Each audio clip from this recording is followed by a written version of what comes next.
Hey, what's going on, my friend? It's Jeff Newport from Chasing Strength. And in today's short video, we're going to make this a short one today, hopefully. We're going to talk about unsexy kettlebell fat loss workouts. Yes, that's right. Unsexy.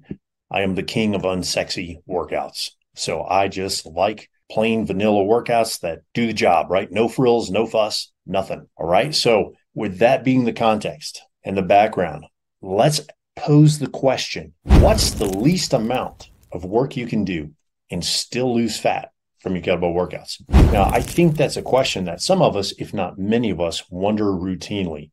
Do I really have to do all this? Or is there just something really simple that I can do? Just kind of get out, get in, get out, bam, get paid, as one of my friends says.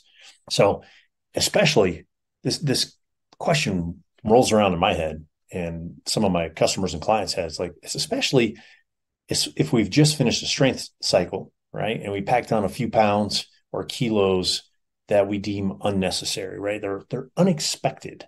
I'm sure you know how it goes, right? You're training for strength, you get a little hungry. You train for muscle, you get a little hungry. You eat a little more at dinner, and before you know it, the belt's a little tighter. So let's discuss what you can do. What's the best exercise to do, the best kettlebell exercise to do? What's the best rep and set scheme that you should do? What's best for you? Because what's best for you may not be best for me. All right. So it's all based on your training background.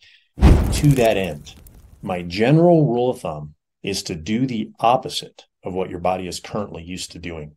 So for example, if you're like me and you're used to doing a lot of lower rep, heavy grinds, the slower strength lifts, switch up to higher rep ballistics like the kettlebell swing, right? The clean, the push press, the jerk, combinations of those, clean and push press, clean and jerk, those sorts of things, right? Now, conversely, and this is going to be a bitter pill to swallow for some people, if you've been doing the higher rep ballistics, switch over to the lower rep grinds, okay? So if you're used to doing two hand swings for 20 to 30 reps, switch over to double kettlebell front squats for low reps, like heavy, 3 to 5 reps per set. Same thing with presses, 3 to 5 reps per set.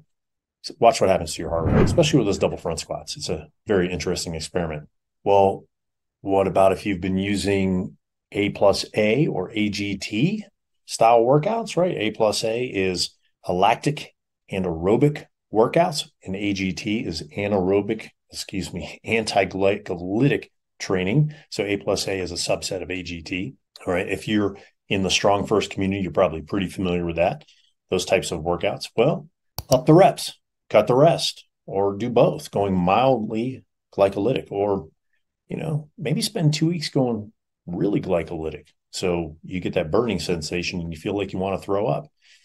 Maybe not feel like you want to throw up, but definitely so you can feel the lactic acid accumulation. All right. So let me just show you an example of this. I'm going to pop up on the screen an email that I got from one of my customers, a guy named Andrew. And he's going to show us the results that he got using this strategy. Okay, so hold on one second here. I get my fancy dancy screen share going. All right, so he goes, "Hey there, Jeff. Swing Hard 1.2 was an interesting experience. I've been using 2x20s for it," and I just blocked out the workout program there. So I thought I'd do my two hand swings with a 24 kilo, just a small challenge that I thought. So as you can see, I've redacted some information that's not pertinent to this, and I want to maintain Andrew's privacy, right? So he says, the very good news is that this program tore through my belly fat with amazing efficiency. I love that. Tore through my belly fat. Anyway, he says, in just 5.5 weeks, my waistline flattened really noticeably without any major dietary changes.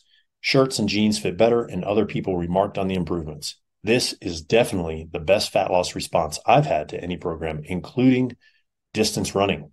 In addition to the aesthetic benefits, the rigors of the Swing Hard 1.2 protocol forced me to really clean up my swing technique. Plain old two-hand swings aren't as sexy as other protocols, but they really get the job done for me. Many thanks, Andrew. There we go. So there's a perfect example of doing the opposite of what he had been doing.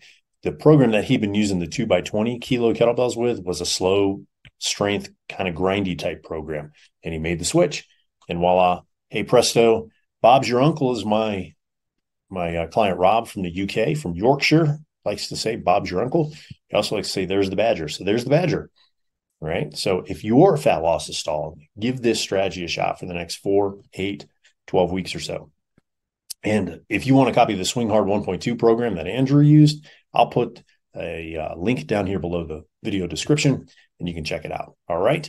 So that's all we got for today, my friend. I hope you found that helpful. And if you liked it, click the like button, leave me a comment. I'll get back to you. If you haven't subscribed, hit the subscribe button. And feel free to share this with a friend or multiple friends, especially if they've stalled out using high rep kettlebell ballistics, which seems to be like the most common way to use the kettlebells, the oldie kettlebells, as I like to say. All right. Until next time, my friend, stay strong.